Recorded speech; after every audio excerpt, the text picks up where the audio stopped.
Hi everyone, this is రాజు తెల్ల. Welcome to my channel. ఈ రోజు మనము ఈ వీడియోలో ఇన్సూరెన్స్ కి సంబంధించినటువంటి ఒక టాపిక్ ని తీసుకున్నాం.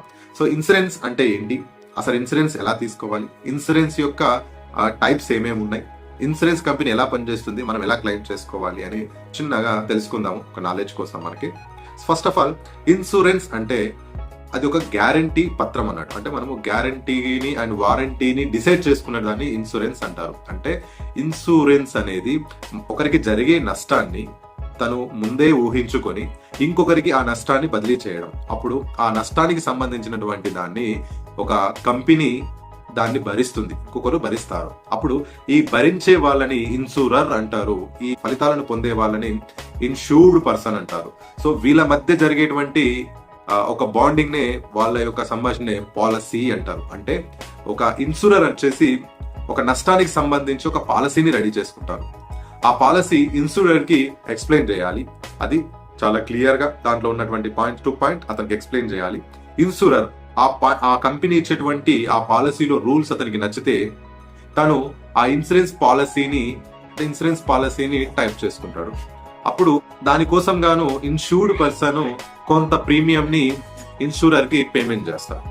దీన్నే పాలసీ తీసుకోవడం అంటారు. సో దీంట్లో మెయిన్ వచ్చేసి మనకి అసలు ఇన్సూరెన్స్ అంటే ఏంటి అంటే, భవిష్యత్తులో ఏదైనా ఆర్థిక నష్టం, అది దేంట్లో గానీ, మనకు ఆరోగ్య సమస్యలో గానీ, ప్రమాదం జరిగినప్పుడు గానీ, ఆస్తి యొక్క నష్టం జరిగినప్పుడు గానీ, మనము మరణించినప్పుడు, డెత్ అయినప్పుడు గానీ, ఆ నష్టాన్ని ఇన్సూరెన్స్ కంపెనీ దాని యొక్క నష్టాన్ని భరిస్తుంది.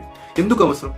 ఎందుకంటే ఈ రోజుల్లో మనకి ఆరోగ్యం ఎప్పుడు నిలకడగా ఉంటుందో తెలియదు, అండ్ ఎప్పుడు ఎటువంటి ప్రమాదం జరుగుతుందో తెలియదు. అది మన హ్యూమన్ పర్సన్ కైనా సరే, తనలో ఉన్నటువంటి బాడీ పార్ట్స్ కైనా సరే, అండ్ తను కొనే వస్తువులకైనా సరే, తను నివసించే ఇల్లుకైనా సరే, తను ప్రయాణించే కారు అయినా, బస్ అయినా, ట్రావెలింగ్ అయినా సరే, ఎక్కడో దగ్గర ప్రమాదం జరిగే అవకాశం మనకి తప్పకుండా కనిపిస్తుంది. ఆ ప్రమాదాల నుంచి మనము కొంత ఆర్థిక స్థితిని కోలుకోవడానికి మాత్రమే ఇన్సూరెన్స్ ని మనం తీసుకోవాల్సి వస్తుంది. సో ఇన్సూరెన్స్ లో అసలు ఎన్ని రకాలు ఉన్నాయి? మనకి ఇన్సూరెన్స్ లో 3 మెయిన్ పాయింట్స్ ఉన్నాయి. అది వచ్చేసి ఫస్ట్ వచ్చేసి లైఫ్ ఇన్సూరెన్స్. ఇది లైఫ్ కు సంబంధించినటువంటి ఇన్సూరెన్స్. దీంట్లో వచ్చేసి మనకి టర్మ్ ఇన్సూరెన్స్ ఇస్తారు, ఎండోమెంట్ పాలసీ ఇస్తారు, మనీ బ్యాక్ పాలసీ ఉంటుంది, యూలిప్ ఉంటుంది, ఓల్ లైఫ్ పాలసీ ఉంటుంది. సో టర్మ్ ఇన్సూరెన్స్ అనేది ఇది కంప్లీట్ గా ఒక పర్సన్ లేకపోతే ఆ ఫ్యామిలీకి వచ్చేటువంటి ఇన్కమ్ అన్నట్టు.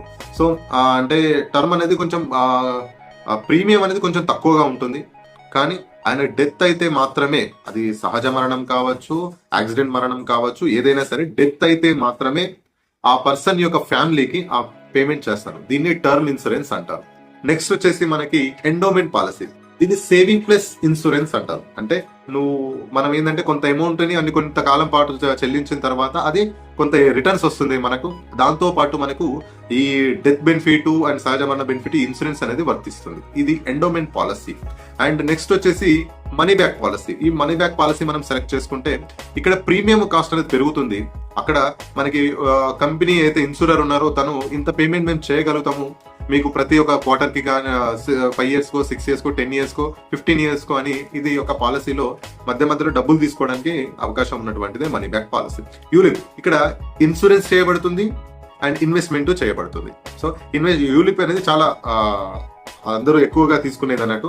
అంటే ఒకవేళ కనుక మనం బతుకున్నా సరే మనకి ఇన్వెస్ట్మెంట్ పర్పస్ లో ఉంటుంది, లేదు అంటే ఇన్సూరెన్స్ కూడా వరకు వర్తిస్తుంది. ఇక ఓల్ లైఫ్ పాలసీ ఏంటంటే ఇది నీకు లైఫ్ లాంగ్ వర్తించేటువంటి పాలసీ. కొన్ని 100 years పెడతారు, అంటే కొంతకాలానికి మనం పేమెంట్ చేస్తాము, కానీ ఆ ఇన్సూరెన్స్ అనేది నీకు 100 years వరకు, మనం డెత్ అయ్యేంత వరకు అది రన్ అవుతూనే ఉంటుంది. ఇది లైఫ్ ఇన్సూరెన్స్ సంబంధించినటువంటి పాయింట్స్ అన్నట్టు. నెక్స్ట్ వచ్చేసి హెల్త్ ఇన్సూరెన్స్. హెల్త్ ఇన్సూరెన్స్ అంటే హ్యూమన్ యొక్క బాడీలో ఎన్ని పార్ట్స్ అయితే ఉన్నాయో వాటికి అనారోగ్య పాలైనప్పుడు ఆ పార్ట్స్ కి హాస్పిటలైజేషన్ లో క్యూర్ చేయడానికి ఉపయోగించే ఇన్సూరెన్స్ అన్నట్టు. దీంట్లో ఇండివిజువల్ ఇన్సూరెన్స్ ఉంటుంది, అంటే మనం ఒక్కరమే తీసుకోవచ్చు. అది కాకుండా ఫ్యామిలీ ఫ్లోటర్ అంటే ఫ్యామిలీలో ఉన్న వాళ్ళందరికీ కూడా మనం హాస్పిటలైజేషన్ కవర్ చేసుకోవచ్చు. ఇంకోటి ఏంటంటే సీనియర్ సిటిజన్స్ కి, అంటే వయసు మీద పడిన వారికి వాళ్ళకు అనారోగ్యాలు ఉంటాయి. సో వాటిని కూడా వాళ్ళు ఖర్చులు ఎక్కువైతున్నాయి అన్నప్పుడు ఒక సర్టెన్ పీరియడ్ వచ్చిన తర్వాత ఆ ఖర్చులని మీరే భరించండి అని మనం ఇన్సూరర్ కి కొంత ప్రీమియం చెల్లించి వాళ్ళని మన యొక్క సీనియారిటీ అంటే ఒక ఏజ్ దాటిన తర్వాత ఆ హాస్పిటల్ ఖర్చుని వాళ్ళు భరించేలా మనం పెట్టుకోవడం. నెక్స్ట్ వచ్చేసి క్రిటికల్ ఇల్నెస్. ఎవరికైతే ఆరోగ్యం బాగోదు అంటే ముందే బీపీ, షుగరు, థైరాయిడ్ అండ్ కొన్ని ఇప్పుడు క్యాన్సర్, హార్ట్ సర్జన్, హెచ్ఐవి ఏవైతే మెయిన్ ఇల్నెసెస్ ఉన్నాయో వాటికి ఇన్సూరెన్స్ వాళ్ళు కూడా కవరేజ్ ని ఇస్తారు. సో కాకపోతే వాటికి కొంచెం ప్రీమియం ఎక్కువ ఉంటుంది అని కొంచెం టర్మ్స్ అండ్ కండిషన్స్ కొంచెం క్రిటికల్ గా ఉంటాయి. బట్ వాటికి కూడా వాటి ఖర్చుని భరించుకోవడానికి కూడా మనము ఒక్కొక్క ఇల్నెస్ కి కూడా మనం ఇన్సూరెన్స్ తీసుకోవచ్చు. అదే కాకుండా నెక్స్ట్ వచ్చేసి జనరల్ ఇన్సూరెన్స్. ఇది జనరల్ ఇన్సూరెన్స్ అనేది ఇప్పుడు మనము పర్సన్ కి మాత్రమే చేసాం. లైఫ్ అనేది పర్సన్ కి సంబంధించింది, అతని యొక్క బాడీ పార్ట్స్ కి అండ్ అతని జీవనానికి అతనికి సంబంధించింది. కానీ జనరల్ ఇన్సూరెన్స్ అనేది ఈయనకి కావాల్సిన సౌకర్యాలకు ఇచ్చేటువంటి ఇన్సూరెన్స్ అన్నట్టు. ఏవైతే సౌకర్యాలు ఉంటాయో ఇప్పుడు మనము ఫర్ సపోజ్ ఇల్లు కట్టుకుంటాము, ఆ ఇల్లుకు సంబంధించినటువంటి ఇన్సూరెన్స్ అన్నట్టు. అదే మనం కారు కొనుక్కుంటాము, కారుకు సంబంధించినటువంటి ఇన్సూరెన్స్ అనుకుంటాం. మనం ఇక్కడ ట్రావెల్ చేస్తుంటాము, ట్రావెల్ కి సంబంధించినటువంటి ఇన్సూరెన్స్ అంటాము. ఇన్ కేసు మనం ట్రావెల్స్ లో జరిగినప్పుడు అక్కడ యాక్సిడెంటల్ ఇన్సూరెన్స్ అంటారు. అంటే పర్టికులర్ ట్రావెల్ చేస్తున్నాం, బస్ లో మనం ట్రావెల్ చేస్తున్నప్పుడు ఆ బస్ యాక్సిడెంట్ అయింది, ఆ యాక్సిడెంటల్ కి ఇన్సూరెన్స్ తీసుకుంటాం. అలా ఇది మనకి సౌకర్యాలకి, మనం ఏదైతే జీవనానికి కావాల్సిన సౌకర్యాలు ఉన్నాయో వాటి కోసము, వాటి వల్ల మనకు జరిగే నష్టానికి మనం ఇన్సూరెన్స్ చేసుకోవడం, ఆ వస్తువులకి వాటికి కూడా మనం నష్టపరిహారంగా ఆ ఇన్సూరెన్స్ చేసుకొని ఆ ఇన్సూరెన్స్ తీసుకోగలుగుతాం. ఇది ఇన్సూరెన్స్ సంబంధించి. అసలు ఇన్సూరెన్స్ ఎలా పనిచేస్తుందంటే, మీరు పాలసీ తీసుకుంటారు, ప్రతి నెల లేదా సంవత్సరం అంటే ఇన్సూరెన్స్ డిసైడ్ చేసి పెట్టి మీరు ఆ పాలసీ యొక్క ప్రీమియం ని చెల్లిస్తారు. ఏదైనా ప్రమాదం జరిగితే ఇన్సూరెన్స్ వాళ్ళు దాన్ని ఎంక్వైరీ చేసి లేదా ఆ ప్రూఫ్స్ తీసుకొని మీకు క్లెయిమ్ ని చెల్లిస్తారు. లేదా మీ కుటుంబంలో ఎవరికైనా ఇప్పుడు మీరు టర్మ్ ఇన్సూరెన్స్ తీసుకుని మీరు చనిపోతే ఎవరైతే నామినీ ఉంటారో వాళ్ళకి ఆ యొక్క దాన్ని ఇస్తారు. సో కంపెనీ నిబంధనల ప్రకారం డబ్బు చెల్లిస్తుంది. ముఖ్యమైన పదాలు ఏంటి అంటే, ఇన్సూరెన్స్ లో కామన్ గా వాడే వర్డ్స్ ఏంటంటే పాలసీ, ఇది ఇన్సూరర్ కి ఇన్సూర్డ్ పర్సన్ కి ఇన్సూరర్ కి ఇద్దరికి మధ్య కుదిరేటువంటి ఒప్పంద పత్రం, దీన్ని పాలసీ అంటారు. సో ప్రీమియం ఇది వచ్చేసి మనకి పేమెంట్ చెల్లించడం. సమ్ ఎష్యూర్డ్ కంపెనీ చెల్లించే, సమ్ ఎష్యూర్డ్ అంటే కంపెనీ ఒక పాలసీకి ఒక సమ్ ఎష్యూర్డ్ ని డిసైడ్ చేస్తుంది కంపెనీ ఎంత చెల్లిస్తుంది అని, అది సమ్ ఎష్యూర్డ్ అంటారు. నామినీ డబ్బు పొందే వ్యక్తిని, అంటే మనకి ఏదైనా జరిగిన తర్వాత మన నామినీని పెడితే ఆ డబ్బు ఎవరైతే తీసుకుంటారో వాళ్ళని నామినీ అంటారు. సో క్లైమ్ డబ్బు కోరే ప్రక్రియ. సో క్లైమ్ అనేది ఏంటంటే, నీకు ఆ ప్రమాదం జరిగింది, నీకు ఆ నష్టం జరిగింది, నువ్వు ఆ ఇన్సూరర్కి, ఆ కంపెనీకి మనము కొన్ని డాక్యుమెంట్స్ ఇచ్చి మనకి నష్టం జరిగిందని చెప్పుకొని వాళ్ళ నుంచి అమౌంట్ తీసుకోవడానికి క్లైమ్ అంటారు. మెచ్యూరిటీ పాలసీ ముగిసిన తర్వాత ఇచ్చేటువంటి అని అన్నట్టు. రైడర్ అదనపు సౌకర్యం. ఇప్పుడు మనము ఒక హెల్త్ సంబంధించిన ఇన్సూరెన్స్ తీసుకున్నాం అనుకోండి, ఆ హెల్త్ కి సంబంధించిన ఇన్సూరెన్స్ లో కొన్ని మాత్రమే కవర్ అయి ఉంటాయి, కొన్ని ఆప్షనల్ కవర్స్ అని ఉంటారు. ఇట్లా ఆప్షనల్ కవర్స్ ఉంటాయండి, దాన్ని రైడర్ కింద సెలెక్ట్ చేసుకుంటారు. రైడర్ అంటే అదనపు సౌకర్యం. నువ్వు ఇంకేదైనా ఎక్స్ట్రా కావాలనుకున్నప్పుడు, ఇంకెవరికైనా ఎక్స్ట్రా ఇవ్వాలన్నప్పుడు అప్పుడు నువ్వు రైడర్ ని సెలెక్ట్ చేసుకుంటావు. అది గ్రేస్ పీరియడ్, ప్రీమియం ఆలస్యమైన అవకాశం ఇచ్చే. ఇప్పుడు గ్రేస్ పీరియడ్ అంటే ప్రీమియం కట్టడం లేట్ అయింది. ఇప్పుడు యాక్చువల్లీ మనకి ఫస్ట్ డేట్ కి ప్రీమియం కట్టాలి, కాకపోతే మనం మనీ లేకపోవడం వల్ల, అడ్జస్ట్ కాకపోవడం వల్ల మనం కట్టలేకపోయాం. అప్పుడు కంపెనీ అనేది ఒక గ్రేస్ పీరియడ్ ని డిసైడ్ చేస్తుంది. కొన్ని కంపెనీలు 15 days, కొన్ని కంపెనీలు 30 days అలా గ్రేస్ పీరియడ్ ఇస్తుంది. అంటే ఈ గ్రేస్ పీరియడ్ కాలంలో ప్రమాదం జరిగితే వాళ్ళు అందిస్తారు, కాకపోతే ఆ గ్రేస్ పీరియడ్ లోనే మనం పేమెంట్ చేసుకోవాలి. ఒకవేళ కనుక మళ్ళీ ఆ డేట్ దాటిపోయిందంటే ఆ గ్రేస్ పీరియడ్ యొక్క అవకాశం ఉండదు, ఆ పాలసీకి రావాల్సినటువంటి బెనిఫిట్స్ రావు. సో ఇన్సూరెన్స్ ని కూడా ఇప్పుడు ఇన్సూరర్ వాళ్ళు ఎటుపడితే అట్లా ఇచ్చడానికి లేదు. సో వాళ్ళని కూడా అదుపులో పెట్టడానికి గవర్నమెంట్ చట్టాలు తీసుకొచ్చింది. ఫస్ట్ చట్టం వచ్చేసి ఇన్సూరెన్స్ యాక్ట్ 1995లో ఈ ఇన్సూరెన్స్ లో జరుగుతున్నటువంటి మోసాలను నివారించడానికి అండ్ ఇన్సూరెన్స్ కంపెనీ ఎలా ఉండాలి, దానికి లైసెన్స్ ఎలా ఇవ్వాలి, దానికి క్యాపబిలిటీ ఉందా లేదా, ఒకవేళ కనుక వాళ్ళు ఇవ్వకపోతే ఎటువంటి చట్టపరమైన శిక్షలు విధిస్తారు, వాళ్ళు పాలసీలో మెన్షన్ చేసింది ఒకవేళ వాళ్ళు భర్తీ చేయకపోతే వాళ్ళకి ఎటువంటి పెనాల్టీ వేస్తారు అనేది ఇన్సూరెన్స్ యాక్ట్ లో మనకి క్లియర్ గా, ఇది రెగ్యులేటర్స్ అన్నట్టు, వీళ్ళు దాన్ని పర్యవేక్షిస్తారు. ఎవరు పడితే వాళ్ళు ఇష్టం వచ్చినట్టు ఇన్సూరెన్స్ ఇవ్వడానికి లేదు.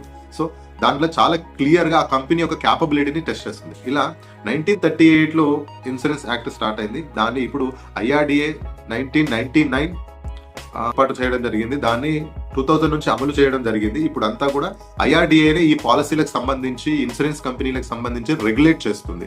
నెక్స్ట్ వచ్చేసి ఇప్పుడు జనరల్ ఇన్సూరెన్స్ లో కనుక మనం మోటార్ కి సంబంధించినటువంటి ఇన్సూరెన్స్ తీసుకున్నాం అనుకోండి, అప్పుడు ఏం చేస్తున్నారంటే మోటార్ కి సంబంధించినటువంటి యాక్ట్ లో అన్ని మనము క్లియర్ చేసి ఉండాలి. అంటే ఇప్పుడు డ్రంక్ అండ్ డ్రైవ్ అనేది ఉండకూడదు, ఓవర్ స్పీడ్ అనేది ఉండకూడదు, అండ్ రాంగ్ రూట్ లో వెళ్ళకూడదు, ఇలాంటి కొన్ని నియమాలని ఆ మోటార్ యాక్ట్ లో ఉంటుంది. సో అది కూడా ఈ ఇన్సూరెన్స్ కి అప్లికేబుల్ అవుతుంది. సో ఈ విధంగా ఇది జనరల్ ఇన్ఫర్మేషన్ మీకు ఇది. అండ్ ఇన్సూరెన్స్ కి సంబంధించి నేను ప్రతిరోజు ఒక టాపిక్ మీద వీడియో చేస్తాను. నేను ఇన్సూరెన్స్ అనేది ఎలా వాడుకోవాలి, ఎటువంటి పాలసీని మనం సెలెక్ట్ చేసుకోవాలి, తప్పకుండా అందరికీ ఉండాల్సింది health insurance and term insurance. ఎందుకంటే ఈ రోజుల్లో ఎవరికి ఎప్పుడు ఏమైతుందో తెలియదు, అండ్ ఎటువంటి అనారోగ్యానికి మనం గురైతామో ఇప్పటికీ తెలియదు. సో దాని నుంచి మనల్ని, మన ఫ్యామిలీని రక్షించుకోవడానికి ఇన్సూరెన్స్ అనేది చాలా ఇంపార్టెంట్ అండి. ఎందుకంటే ఒక ప్రమాదం జరిగినప్పుడు అక్కడికి హాస్పిటల్కి వెళ్తే ఆ డబ్బులు కట్టే స్తోమతలో మనం లేనప్పుడు అప్పుడు ఆ పెయిన్ తెలుస్తుంది. ఎవరిని అడగాలో తెలియక, ఎలా కాపాడుకోవాలో తెలియక మనం ఏడుస్తూ ఉంటాము. అటువంటి సిచ్యువేషన్ ఎవరికి రాకూడదు. సో హాస్పిటలైజేషన్ పాలైనప్పుడు మీ ఫ్యామిలీకి ఒక భరోసా, ఎంతైనా ఖర్చు పెట్టుకోండి ఆయనను బతికిస్తే చాలు అని మనం ఏదైతే భరోసాని ఇస్తామో అది అక్కడ మనకి కళ్ళల్లో కనిపించాలి. లేదు అంటే ఫస్ట్ మనం బతికించుకోవడానికంటే మనం ఈ డబ్బును అరేంజ్ చేసుకోవడం దాని మీదనే ఎక్కువగా మనం డిపెండ్ అవ్వాల్సి వస్తుంది. అప్పుడు మన ఇన్ని రోజులు చేసిన సేవింగ్స్ అన్నీ పోతాయి. సో ఇన్సూరెన్స్ అనేది చాలా ఇంపార్టెంట్ అండి. అది కాకుండా ఇన్సూరెన్స్ తీసుకోవాలి అంటే ఫస్ట్ పాలసీ, ఎవరైతే ఇన్సూరెన్స్ పాలసీ ఇస్తున్నారో వాళ్ళు ఇచ్చినటువంటి పాయింట్స్ ని ప్రతి ఒక్కటి చదువుకొని దానికి ఆల్టర్నేట్ గా మనము తీసుకోవాల్సిన జాగ్రత్తలు తీసుకొని ఆ పాలసీని వాడుకుంటే చాలా బాగుంటుంది. ఇన్సూరెన్స్ తీసుకునే ముందు మనకు ఇన్సూర్డ్ పర్సన్ కి అతను నిజాయితీగా తనకున్నటువంటి సమస్యని, తనకున్నటువంటి ఆరోగ్య సమస్యలని అన్ని క్లియర్ గా మెన్షన్ చేసి పాలసీలో మెన్షన్ చేసినటువంటి టైం పీరియడ్ ని చూసుకొని ఆ ప్రీమియం ని చెల్లించి దాని నుంచి ఫ్రూట్స్ తీసుకుంటే బాగుంటుంది. అది అండ్ ఏజెన్సీకి కూడా ఎవరైతే పాలసీని ప్రపోజ్ చేస్తున్నారో ప్రపోజల్ వాళ్ళు కూడా మీరు ఎవరికైతే ఇన్సూరెన్స్ ఇవ్వాలనుకున్నారో వాళ్ళకి క్లియర్ గా ప్రతి ఒక్క నియమ నిబంధనల్ని ఎక్స్ప్లెయిన్ చేయండి. అది ఎక్స్ప్లెయిన్ చేసిన తర్వాత ఆయనకి నచ్చితే దాంట్లో ఉన్నటువంటి సమస్యలని, దాంట్లో ఉన్నటువంటి ఆ మంచిని, చెడుని అతను పాటించాల్సినటువంటి విధానాన్ని ఎక్స్ప్లెయిన్ చేసి ఆ పాలసీని కట్టించుకోండి. అప్పుడే ఇద్దరికి బాండింగ్ అనేది కరెక్ట్ గా ఉంటుంది.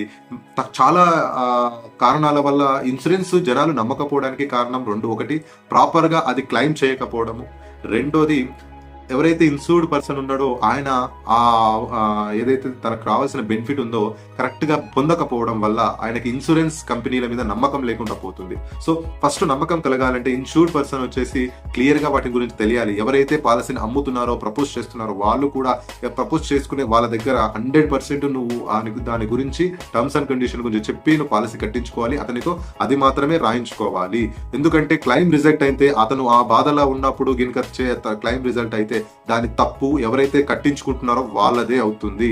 తనకి తెలియదు. మీరు ఓన్లీ ఆ బెనిఫిట్ ని మాత్రమే ఎక్కువ చూపించకూడదు. బెనిఫిట్ మాత్రమే చూపించి ఆయనతో ప్రీమియం కట్టించుకొని రేపు నిజంగా ఆయన ఏది కట్టకుండా మీ మీదనే ఆధారపడి ఉన్నాడు అనుకోండి, అప్పుడు ఆ వ్యక్తికి నిజంగా ప్రమాదం జరిగితే ఒకవేళ క్లెయిమ్ రాకపోతే ఆ బాధ వర్ణనాతీతం. సో ప్రతి ఒక్కరు ఇన్సూరెన్స్ అమ్మే వాళ్ళైనా సరే, ఇన్సూరెన్స్ తీసుకునే వాళ్ళైనా సరే, మీరిద్దరూ రెండు విధాలుగా ఆలోచించి ఇన్సూరెన్స్ తీసుకోండి. కానీ ఇన్సూరెన్స్ మాత్రం తీసుకోవాలి.